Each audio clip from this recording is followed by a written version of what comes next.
sou portador de uma genesia, deixa eu destacar no braço aqui, uma genesia de membro superior. Né? Isso aqui, algumas agenesias são oriundas de deformação genética, outras agenesias não se tem explicação de por que aconteceu a genesia, e algumas é por consumo de medicação. A minha, no caso, foi por uso de talidomida pela minha mãe na gravidez. Eu sou um dos últimos descendentes dessa geração vítima de talidomida.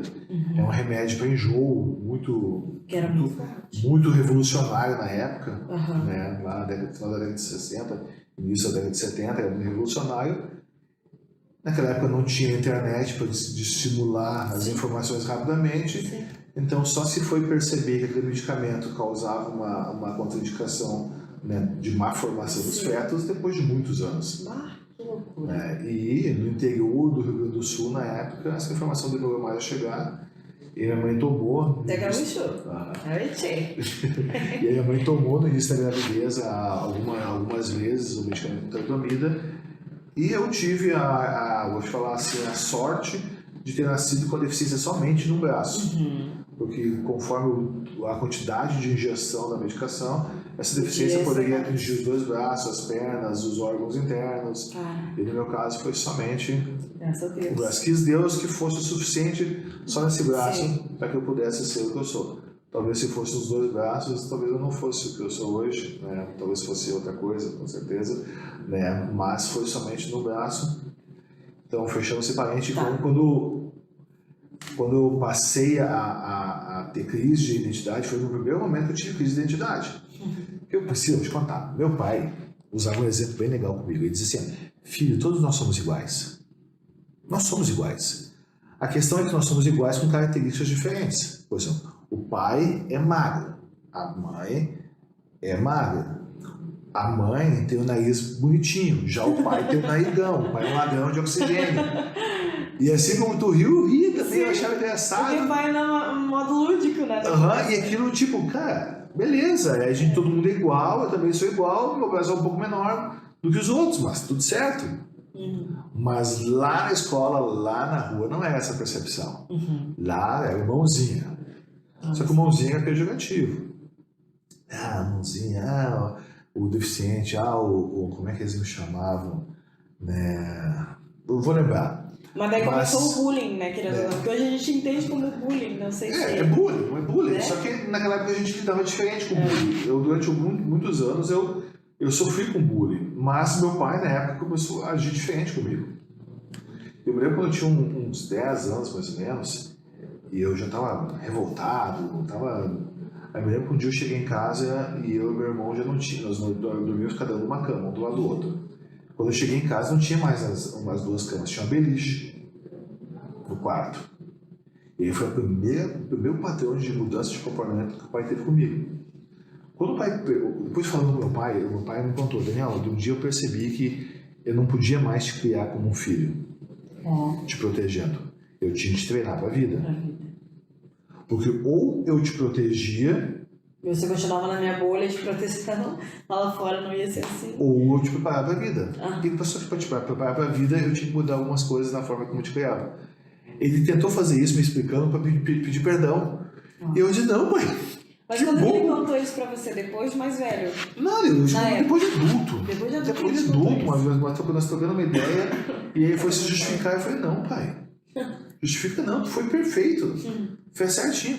Então a primeira coisa que o pai fez foi a beliche. Você tinha que subir. Eu tinha que subir, só que ele tirou a escadinha. Olha só. Não era só mudar o cenário. Teu irmão mais velho, né? Sou mais velho. Era colocar um cenário de dificuldade. Sim. Né? Dentro de casa para você ir acostumando. E aí aconteceu. Ele falou: Josias, tu dorme embaixo. Se tu deixar o Daniel deitar contigo, tu apanha. Olha só. Naquela época não tinha castigo, cantinho de pensamento. Né?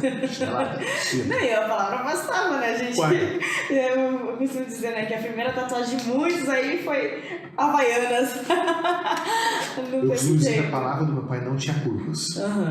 Posso ver que a palavra do pai não tinha curva. Bastava um olhar, às vezes. Então era reto, cristalino. E aí ele disse: ó, daqui a meia hora eu volto, tem que estar lá em cima. Fechou a porta, saiu. Eu me me lembro, você olhava para aquela cama, parecia que era gigantesca, enorme. E meu irmão botou pra baixo descoberta, aqui tudo bem. É claro, senão ele ia apanhar. Não é bobo, né? E aí eu tive que tentar. Tentei, não consegui uma vez, tentei 2 vezes, acho que na terceira ou 4ª vez eu consegui subir. Tudo errado, agarrando, fazendo força. Mas eu lembro da sensação até hoje, Luciano. Eu cheguei cedo no beliche. Olhou pra baixo. Olhei pra baixo e falei, nossa, Eu consegui. que legal. Tipo, alto aqui em cima. E eu desci, subi de novo, desci, subi de novo. Daqui um pouco eu já tava subindo numa pernada só. Botar uma perna embaixo, jogar a perna pra cima e eu subi direto. Cara. Isso no mesmo dia. Cara, que me deu uma adrenalina tão boa, tão boa. Aí o pai veio, eu já tava feliz da vida e tal. Sim. No outro dia eu falei, pai, eu quero mais. Uau. Eu quero aprender a nadar. Porque é uma coisa que eu não fazia ainda. Né? Eu não fazia quase nada na época. Mas eu quero aprender a nadar. E o pai tem certeza? Vai ter. Então tá. Eu quero. Eu quero. Então nós vamos lá pro Rio no final de semana. Sim. Aí no final de semana nós fomos pro Rio, no Rio Ibicuí, lá no sul, Santa Maria. E na cidade do Rosário do Sul. Né? E aí ele me explicou como é que fazia o movimento, assim, batia as perninhas e tal, botou na barriga ali. Entendeu? Entendi, beleza, então tá. Te jogou. Me jogou dentro do rio. Esse é o pai raiz. Esse é o pai raiz. Quase morrendo lá. Não, tava dando errado. Vamos de novo, falei, vamos.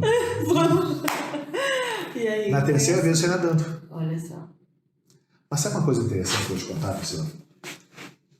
Eu lembro, nesse dia, eu lembro da minha mãe chorando. Nossa. Na beira do rio. Eu sempre tenho a memória assim, tu lembra de estar vendo? Sim. Ela estava chorando na beira do rio, mas ela não desautorizou meu pai. Uau. Ela ficou lá.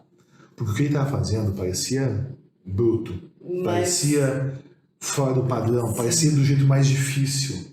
Mas ele me preparou do jeito mais difícil para que eu pudesse já estar pronto para a coisa mais difícil. Para quando eu enfrentar as coisas difíceis já eram naturais.